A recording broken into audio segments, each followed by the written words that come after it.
I'm just hard to breathe. All these thoughts that shout at me, try to bring me to my knees. And it's overwhelming, darkness echoes all around. Feels like everything is crashing down. Still I know where my hope is found. And it's only you and ooh. You say you're working everything for my good and ooh, I believe every word. 'Cause even in the madness there is peace, drowning out the voices all around me. Through all of this chaos, you are writing a symphony, a symphony. And even in the madness there is peace, drowning out the voices all around me. Through all of this chaos, you are writing a symphony, a symphony. Oh, tune my heart to your beat, let me be your melody, even when I cannot see. But you're orchestrating, even when the dark surrounds. You'll never let me drown. I know that my hope is found in the name of Jesus. Ooh, you say you're working everything for my good and ooh, I believe every word. 'Cause even in the madness there is peace, drowning out the voices all around me. Through all of this chaos, you are writing a symphony, a symphony. And even in the madness there is peace, drowning out the voices all around me. Through all of this chaos, you are writing a symphony, a symphony. Oh. Yeah, I wanna truly know if you compose beautiful music though. From all my unruly notes, the distance is distant, it's moving close. Now I see, erase the scales from my eyes, then play the scale of my life. Chaos played off with a chord and a chord with a source, prevented through strife. And I've tasted suffering, I've been embraced by the painful buffering. I've been bound by doubt so loud right now, but a melody is made when you play these rusty keys. So we all gotta get pressed, tuned up like instruments. But I know all of life's tempo is set whenever we remember this. Even in the madness there's peace, drowning out the voices all around me. Through all of this chaos, you are writing a symphony, a symphony. And even in the madness there's peace, drowning out the voices all around me. Through all of this chaos, you are writing a symphony, a symphony. Oh,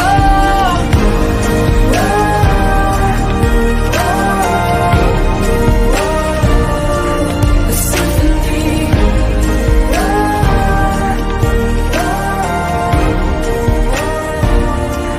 symphony.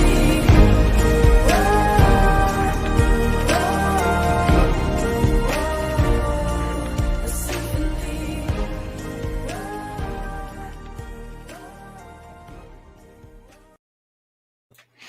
Well, good afternoon, everybody, and welcome to Lunchtime with Sarah and Kath, who I have with me here this afternoon. So big round of applause for these guys, and yeah, say welcome in the comments to them both. And yeah, just to say, please do be commenting in. So just welcome to Byron and Nicola, Jules, Steve, and various other people that are watching this afternoon. So Steve says, "Hey guys, hey team, what's for lunch?" So maybe that should be our first question to kick off. I've already had my lunch. I had a pasta salad. How about you guys? Too nervous to eat yet. You're too nervous to eat. Kath, you'll be fine. Give some support for Kath in the comments. How about you, Sarah? Yeah, nothing as yet. A bit the same. Just a water lunch today, but maybe be feasted after. Depends on how this goes. Okay. Flora's got like an obsession with jam sandwiches at the moment. So like every lunchtime, that's all that she wants to eat is jam sandwiches, which Good is choice. like, I know, but we're trying to suppress it a little bit because like she can't think that it's acceptable to have a jam sandwich every day. Maybe I don't know. So anyway, it's great to kind of have you guys with us this afternoon. I guess, partly personal reasons. I want to kind of find out what it's the ministry been like for you guys in lockdown. But also, I think it's just really helpful for us as a church to understand a little bit more about Adullam and CR. I guess some people will know quite a lot, some people won't know anything, and some people in between. And we'll probably cover this as we go. But obviously, Adullam is sort of slightly separate from the church, but we support you guys as a kind of mission organisation in our city. And CR is one of the kind of ministries of the church, and there's quite a lot of overlap between the two things in some cases. And you guys are obviously part of that overlap, involved in both of those things. So it'd be great to find out, I guess, about how ministry's going, what you've been doing, how it all started, and those kinds of things. So again, just if you guys have got any questions you want to put in the comments that you want to ask, please do be sticking those in, and we will answer them live as we go. So firstly, let's kick off with a question about Adullam. What is Adullam? How long has it been going? And for you guys, how did you kind of first get involved? Where did the idea come from? That sort of thing. Yeah. Well, I guess most people know who I am. My name's Sarah, and I'm a volunteer with Adullam. And like Jamie said, Adullam is a charity which has started under the umbrella of Hope Church. It started 6 years ago when actually the church was Lancaster Free Methodist Church. And it was set up to help people struggling in life, people who needed a second chance.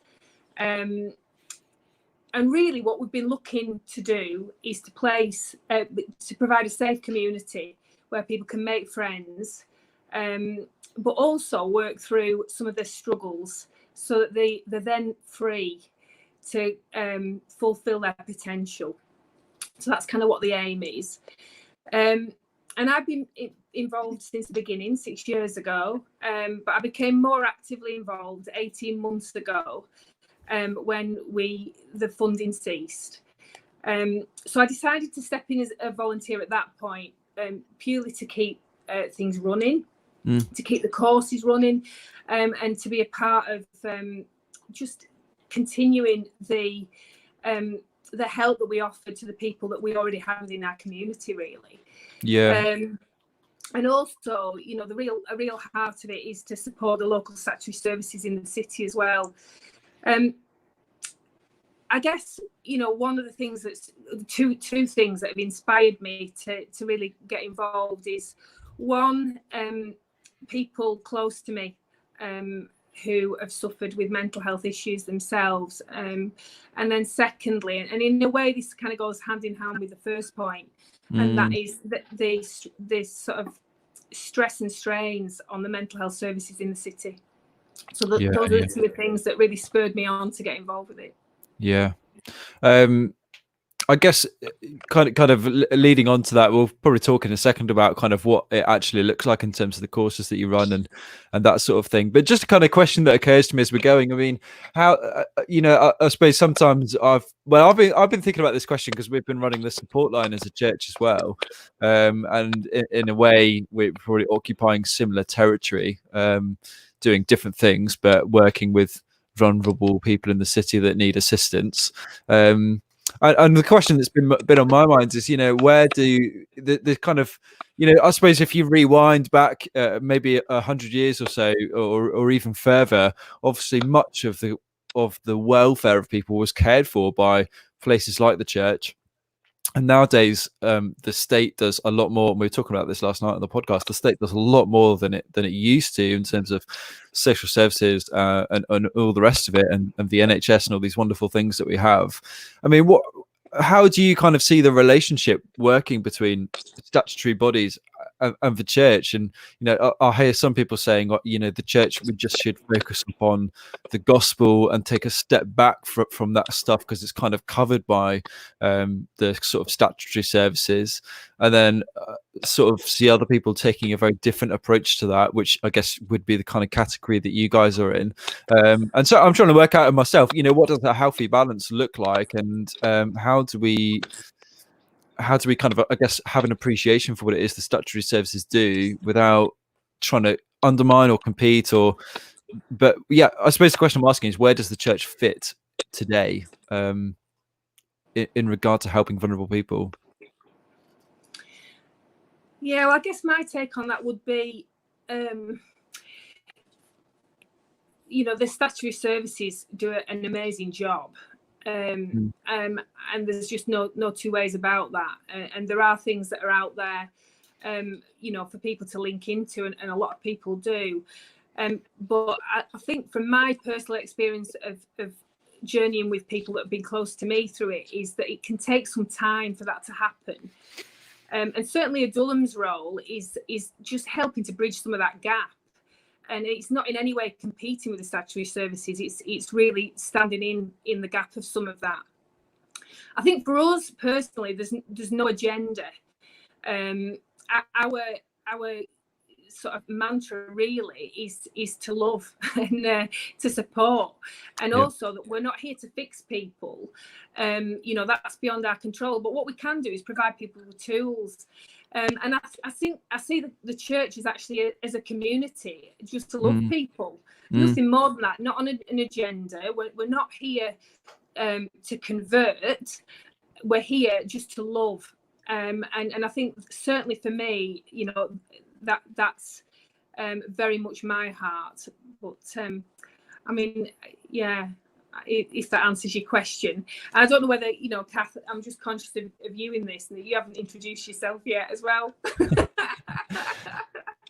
Yeah, I think, obviously I'm Kath, and I think I would agree with Sarah. I think, that one of the things that we're discovering is that, no one charity or no one service is able to meet all the needs of the city. They are way too big. And actually, what we found over the last certainly for me, in the last 3 years that I've been with Adullam, that some services, they get their funding cut.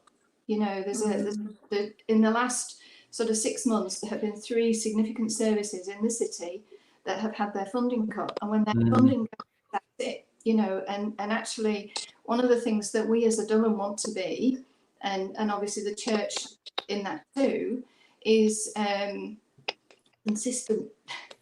We want to be here. We're going to be here all the time, every week. If people need help, we want to be there. And I would say that's very much what we need to be, is that consistent support. Because funding is important, obviously, but our heart is that we will carry on as long as we possibly can. Yeah. But it has to be a partnership. We are very keen on partnering with other services in the city, and we do. We network regularly with people that are doing similar. Yeah, it's really helpful. I mean, coming from the sort of obviously being more involved with the support line stuff that we've been doing, I think one of the things we've seen, and we've been doing a similar thing, so partnering more with some of the other statutory services in the city.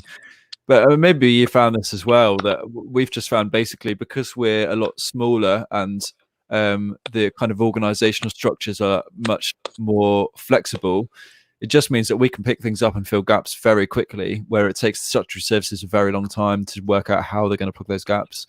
Whereas we can say, okay, we're going to do this in the next hour, we're going to do this tomorrow, or we'll do this right now if we need to, because we have a flexibility in our structures that they don't. Is that something that you found as well? I would say so. I mean, COVID has just proved that, really, that as you say, just finding new ways of doing things, but being able to respond to even some of the services that we have got in the city, as Sarah said, very good services, but the waiting list and the demand for those is so high. And one of the things that we try and do is step in at the point of need. We don't want people to be waiting around. We want to be able to meet people with their struggle at the point that there's a struggle. Yeah. But yeah.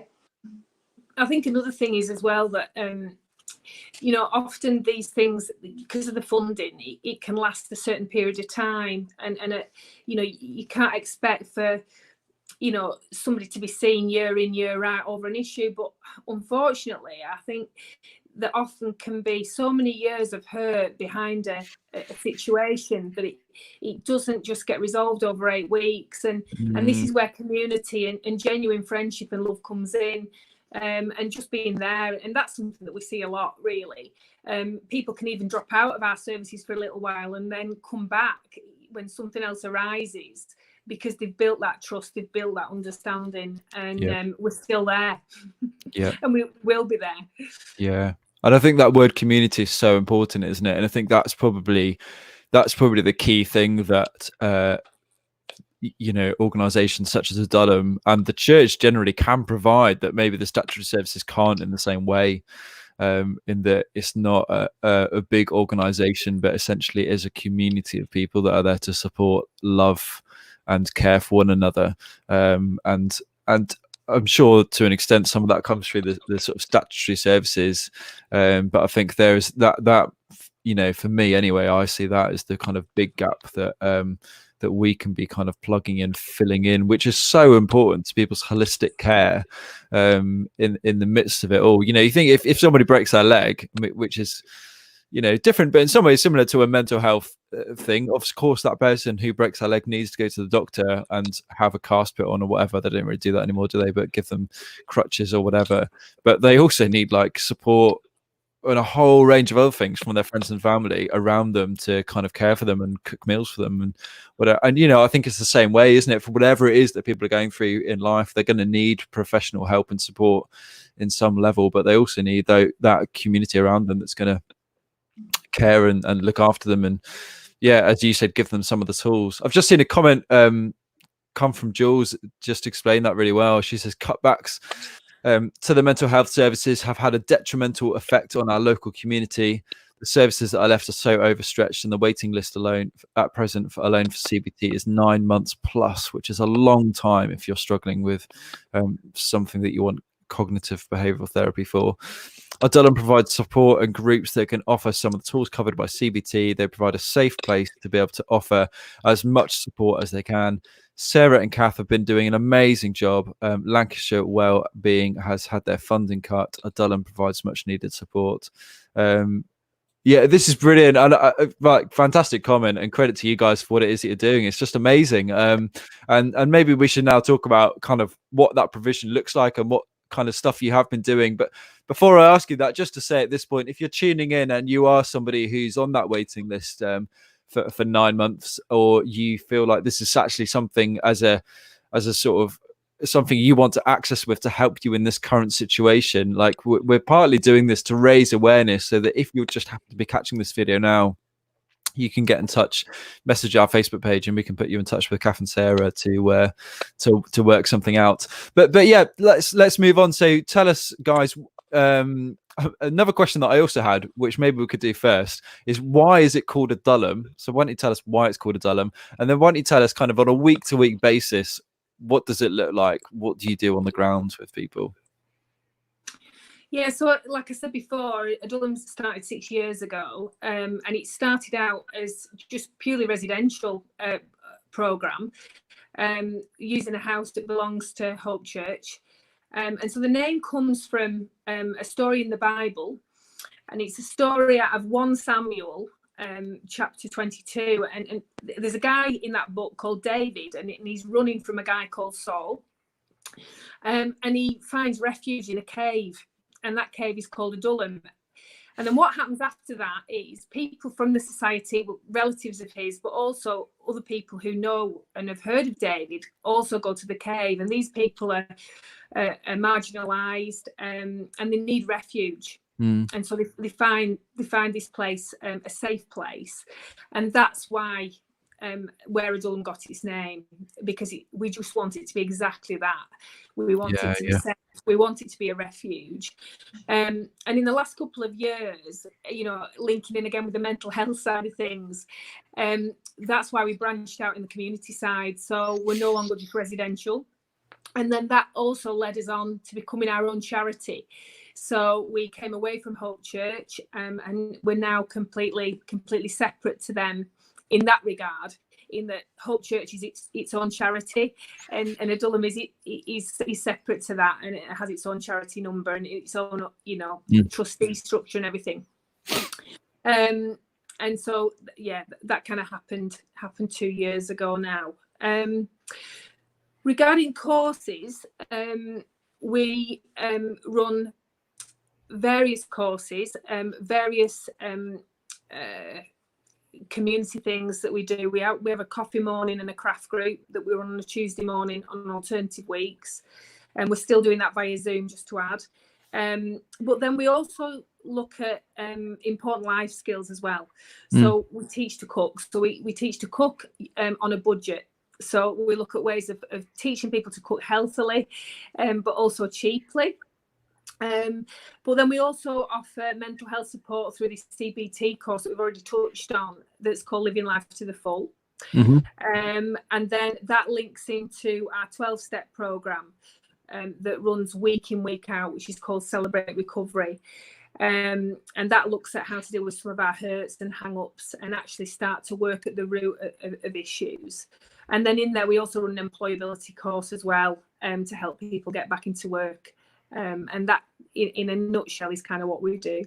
Wow, that's lots of things. So yeah, helping people with accessing CBT, the Celebrate Recovery, which covers a whole range of different things, unemployment courses. Yeah, so much we could talk about there. And guys, if you want to know anything about one of those areas in specifically, please do put that in the comments, and we can explain more thoroughly through some of those things that might be of interest to you. But can I just ask, I mean, who are these courses, and who is the program for? Can this just be accessed by anybody? Do you need to be referred in? How do you kind of gain access if you want to get this kind of help and support? Well, anybody can join us. We do take, you know, if people prefer to be referred in by another service that's already supporting them, you know, that is quite a major way that people come into us. So that's, you know, that's one way that people can come. Other people just turn up. They hear about us and I'll go and have a look. What does the coffee morning look like, or the craft group, or whichever. We do also offer, as people, in fact, I've taken a call this morning, somebody who wants to engage with us but doesn't want to jump straight into a group. You know, so they, what I've arranged is that I'll do some one-to-one telephone support with them to start with. So, you know, as Sarah said earlier, this is not our agenda. This is, you know, we've got an offer there, and people can join in to as much or as little as they choose to. You know, we just want to support people at their own pace.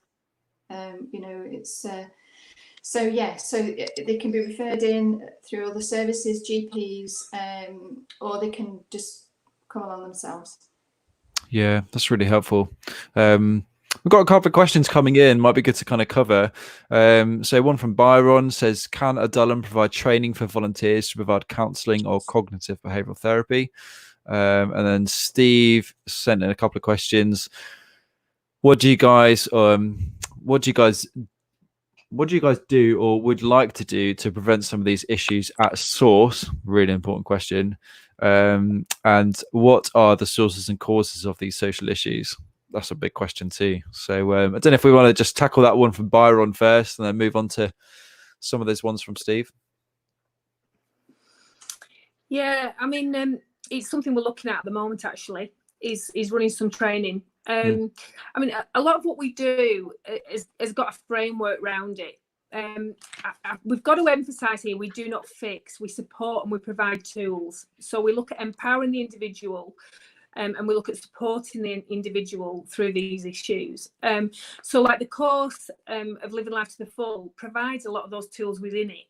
And we just support using those tools. But we, I think as the demand is getting higher, and now with COVID-19 and sort of further demands, we're looking at rolling out training and what that's going to look like. So that is going to be coming soon. We did do some last year, but we want to build on that again this year. So Yeah, so I'll hand over to Kath for Steve Carter's questions. Well, just to chuck in on that as well. I mean, before we get to Steve's crazy questions, just to chuck in as well. I mean, we need to have a conversation about this at some point. But we were, before kind of lockdown happened, one of the things we were looking at as well as a church was running a psychological first aid training course with a qualified trainer, a guy who we had on fairly recently, actually. What's his name? His name's escaped me. Dave is his name. I can't remember David Burke.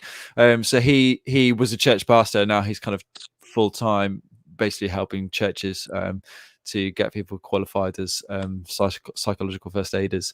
So again, that might be another opportunity. I think as a church, we're so with you guys in thinking we want to equip people in our congregations to be as best placed as possible to support their friends and family around them, not just on the courses that you guys are running, but everywhere in life, to love and support the people around them. So yeah, Kath, you've got to solve all the world's problems in 5 minutes. What do you think? What are the sources and causes? They are as unique as the individual that comes to us.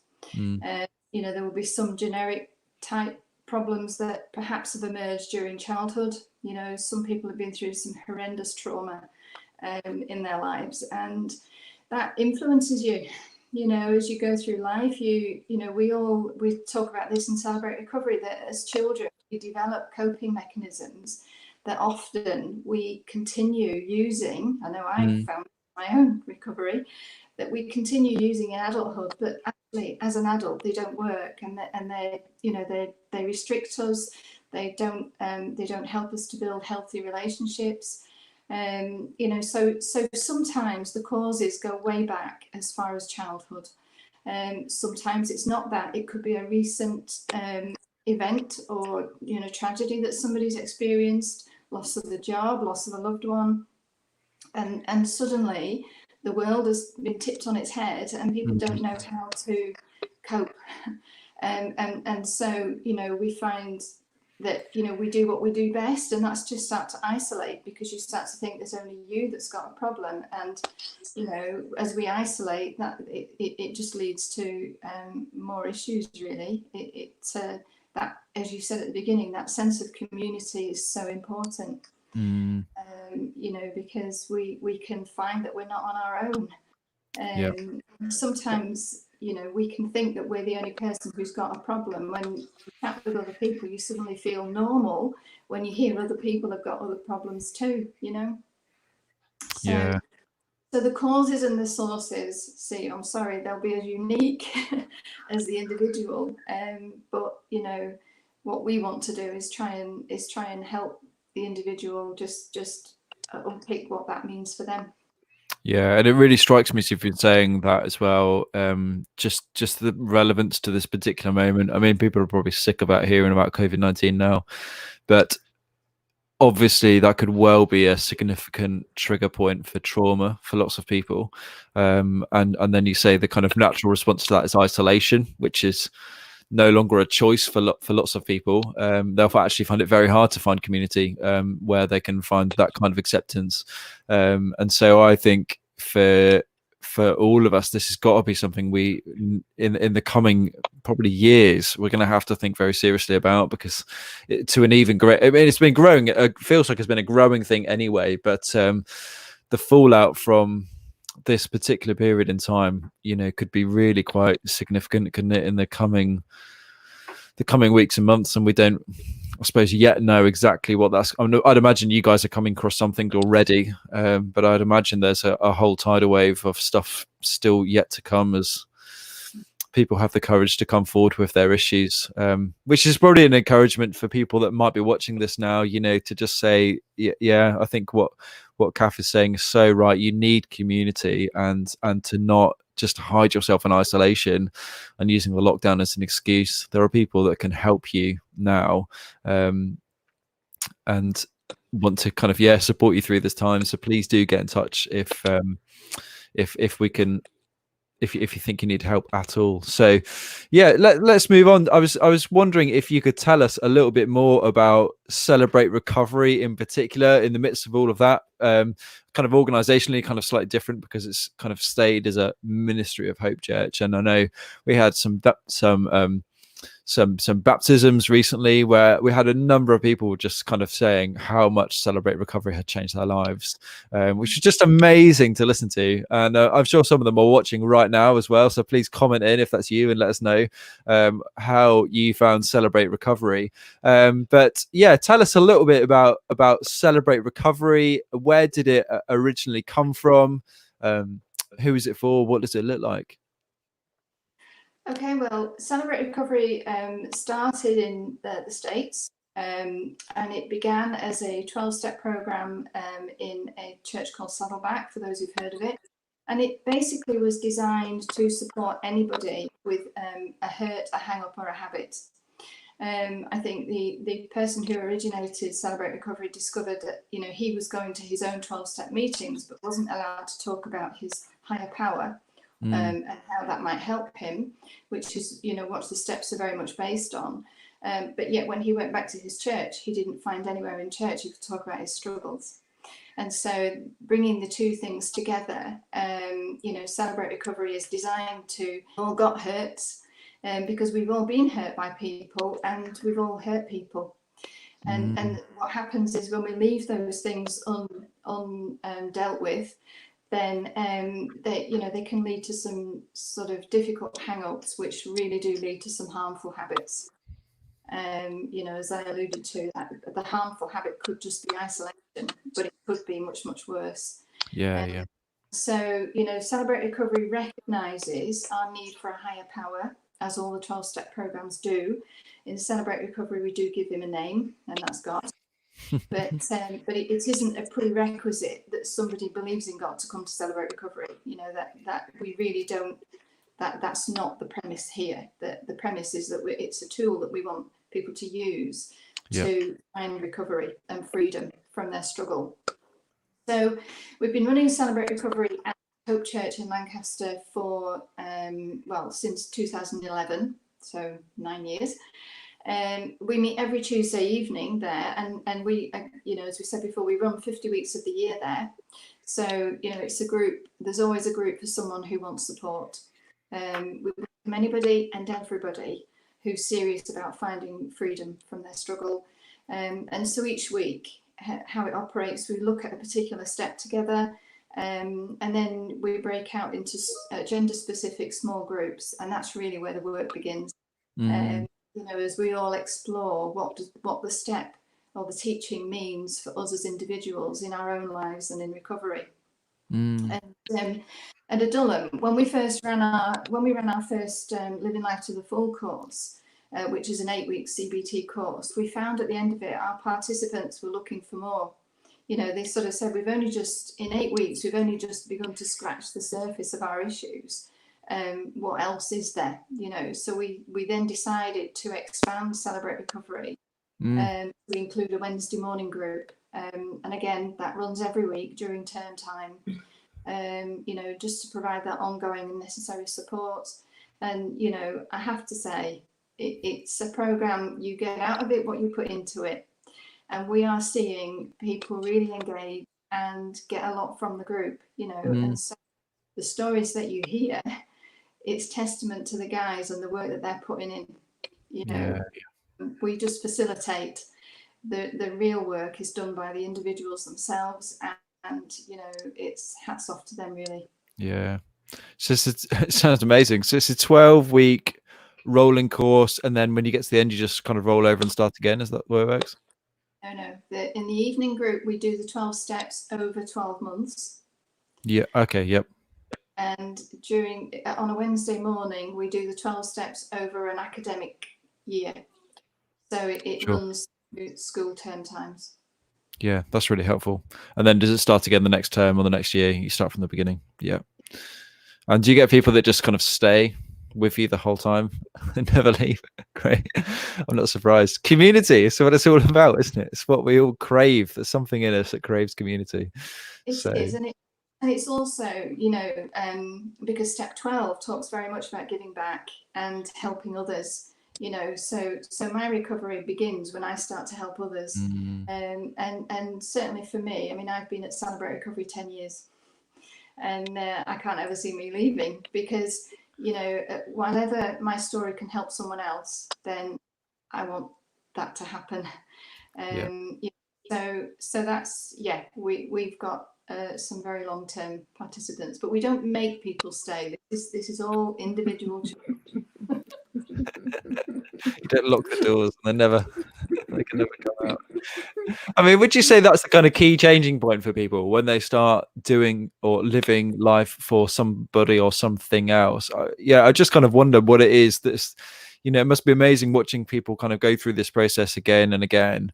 And I think one of the kind of big questions that probably people wrestle with in life generally, and kind of in culture, is, how can we initiate lasting and significant change in people's lives? I mean, I suppose I'm kind of asking for the silver bullet, but in amongst those 12 steps, what is it, if you can boil it down? What is the kind of key moment that allows people to begin to experience change? Well, all the steps are important, because it's a building. It's almost like you're building. But I guess if I was going to split it down, I would say the first 3 steps are about recognizing we have a problem, admitting it. That's key. Because if you don't admit you've got a problem, then you can't deal with it. So admitting that we've got a problem and recognizing that we can't deal with it on our own, and that's where recognizing the need for community and a higher power comes in. And then the next sort of 3 steps are very much focused on looking at things that have hurt us in the past. What was the impact then? What's the impact now? And sort of looking at how that's affecting some of our own character flaws and behaviours. And then we move into the next section, which I see Brian has just put up, which is then about looking at the relationships in our lives, and where do we need to forgive people who've hurt us? Where do we need to make amends to people that we've hurt? And those steps are enormously important, not easy, but enormously important. And then the final steps are about maintaining our growth. So what are the things I need to continue doing on a daily basis that are going to keep me where I am and growing, not sliding backwards? What do I do if I go backwards? Because we're human, we're not perfect. Yeah. And then, as I said before, step 12 is then about how can I then use what I've learned to reach others and help others. So it's amazing listening to it, because I mean, maybe you could just explain to us kind of where some of these ideas came from as well, because it as you explain it just sounds so familiar in terms of some of Paul's epistles, or the teachings of Jesus. And I think it's amazing, these are ancient ideas, aren't they, really, but are still so powerful. I mean, how was that kind of program devised and influenced? And well, the 12 steps were devised way back. I think the guy's name was Dr. Bob. He actually developed the steps for people recovering from alcoholism. But what Celebrate Recovery has done is kind of twinned them with the 8 principles that Jesus gave us on how to do life. We know as the Beatitudes. And when you put them side by side, actually they're exactly the same. They're saying exactly the same thing. This is teaching that you will be familiar with if you've been in church at all. And what the 12 steps have done is just taken that and expanded it to look at practically how can I, what does that mean? Yeah, that's really helpful. Yeah, so give us an example then, which of a parallel between the Beatitudes and the 12 steps, if you can think of one. I should know this, shouldn't I? I haven't done it for 10 years. I'm pretty on the spot now. 1 is happy are those who know that they're spiritually poor. If I know I'm spiritually poor, it means I'm not expected to be able to resolve all my issues on my own. In fact, I was never intended to resolve all my issues on my own. Hence the need to, include my higher power and have community around me. So, happy are those who know they're spiritually poor. It might sound like a negative, but when you really sort of unpick that, it's not. It's actually a very positive thing. It is, and it's one of my favorite parts of the Bible, to be quite honest. I love the way that that Jesus starts the sermon with that truth. Don't forget the fact that you are spiritually poor. And then he goes on to kind of like set the spiritual bar incredibly high in terms of what he goes on to speak about. So it's almost saying, don't lower your standards, but no, you'll never make it on your own.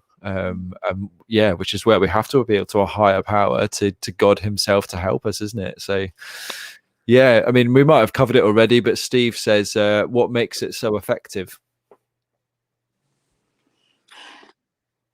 I guess some of it is just, I think, the longevity of it and the fact that people can journey at their own pace. So there's no pressure. I think because it runs all year long, year in, year out, people can deal with it at their own pace. And it's like Kath said before, everybody's individual, everybody's unique. And so I think that's key. Yeah. Yeah, I think that's really, really helpful, isn't it? I think habits are kind of the key, aren't they, to some of this, really. And I think if over a longer period, like a year, you can start to change the kind of habits of someone's life in a way that provides a more constructive framework for them to live, which does take time, doesn't it? So it does. And I think the other thing about small group, it's a safe place where we can be honest with each other. But as well as being honest with each other, once I've told my group that I'm going to do something, I can hold myself accountable. It's not about going away and then, nobody will ever know whether I did that or not. And it's not that if I come back and say I didn't do it and I failed, there's no big stick coming down. I learn from that, and how can I try and implement, going forward. So I think for me, because we do also embrace the idea of sponsor. So once we get to sort of step 4 and beyond, we do encourage people to have a sponsor. They've got somebody who's walking alongside them. They start to look at in some cases, it's some quite painful stuff. And you might not want to tell your whole group, but if you've got a sponsor, then you can at least do that privately with no judgment and with complete support. So for me, it's it is accountability is one of the positives in. And that's really helpful, and I think especially to see that as not to have someone that will beat you up with a stick, but somebody that will encourage you to come on, keep going, we can get through this, and pick yourself up and try again. We all need that, don't we? So just tell us, I mean, what have been some of you've been doing this for obviously a long time now, like what have been some of the real highlights of the past few years? Yeah, well, I think undoubtedly it's seeing changes in people's lives. I think the people who come to us, it's just hugely broad, really, the reasons why, and whether it's somebody working through the issues of a bereavement or divorce, it might be childhood trauma of some description, it might be that they've got a loved one who's ill. It's really far ranging. It could even be somebody who suffered with stress, at work and got burnt out.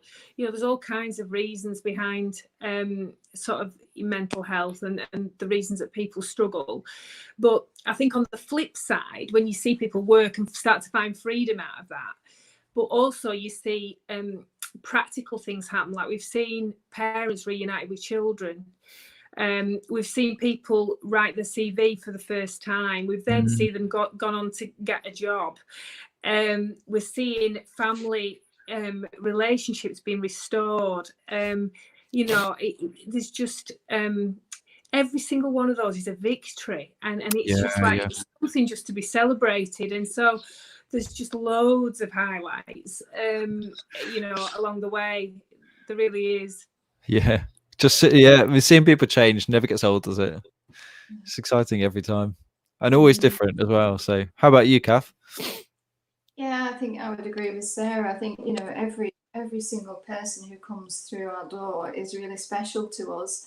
You know, and they maybe don't see it, but we're there cheering them on, you know, just wanting them to really just seeing people go on to fulfill their potential and live their best life.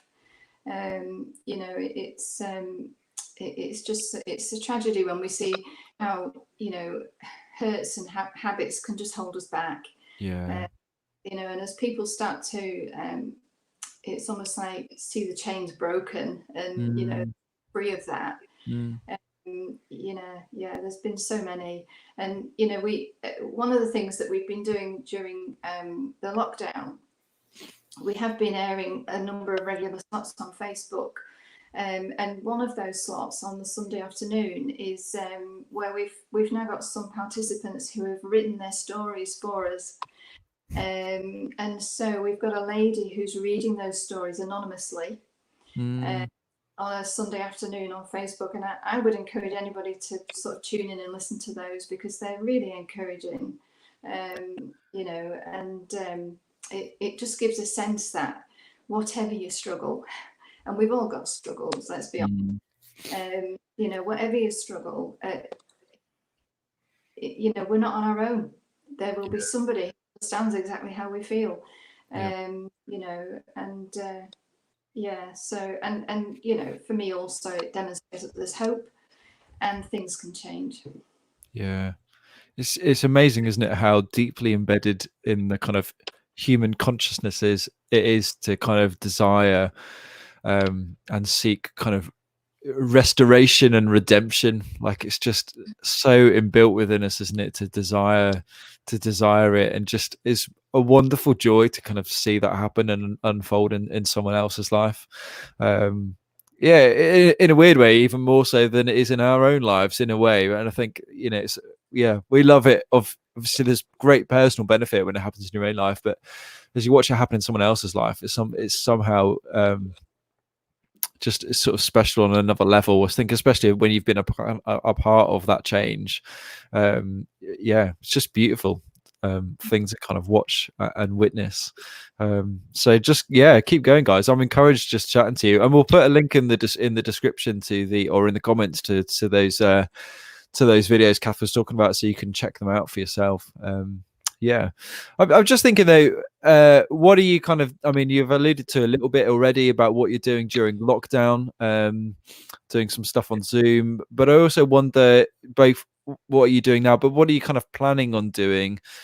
I guess you might have long-term plans over the next few years. It'd be great to hear about those, but also, like, how are you planning on kind of tackling maybe some of the fallout from COVID-19, and, you know, what do you anticipate the next few months and years looking like, if you know at all? I mean, who none of us really know. We're just making this up as we go, aren't we? But yeah, what do you think? Yeah, I mean, I guess it's just building on the strong foundations that, you know, we've already got. So, you know, like Cass says, you know, we have these one-to-one sessions where we build trust, and then we go on to group. And so it's really just building a pathway, and it doesn't have to be you know, a rigid kind of routine that people have got to follow.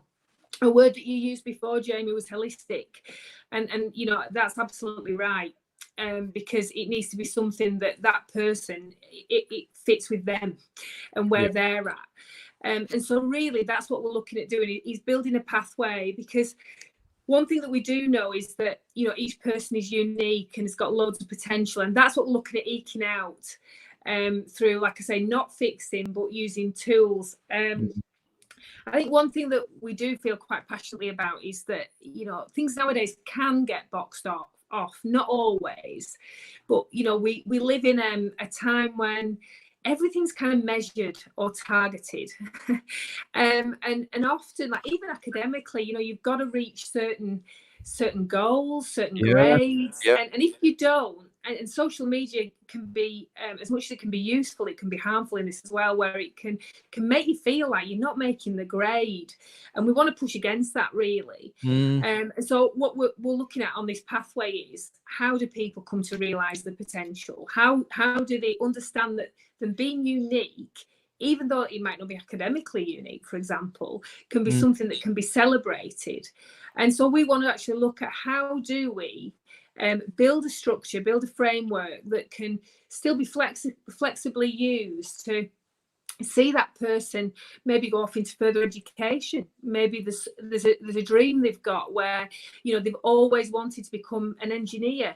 Maybe since a child they always wanted to become a nurse, but they ended up getting veered off for practical reasons and have never been able to make that a reality. Maybe they want to start their own business, you know. So there's a whole range of things there.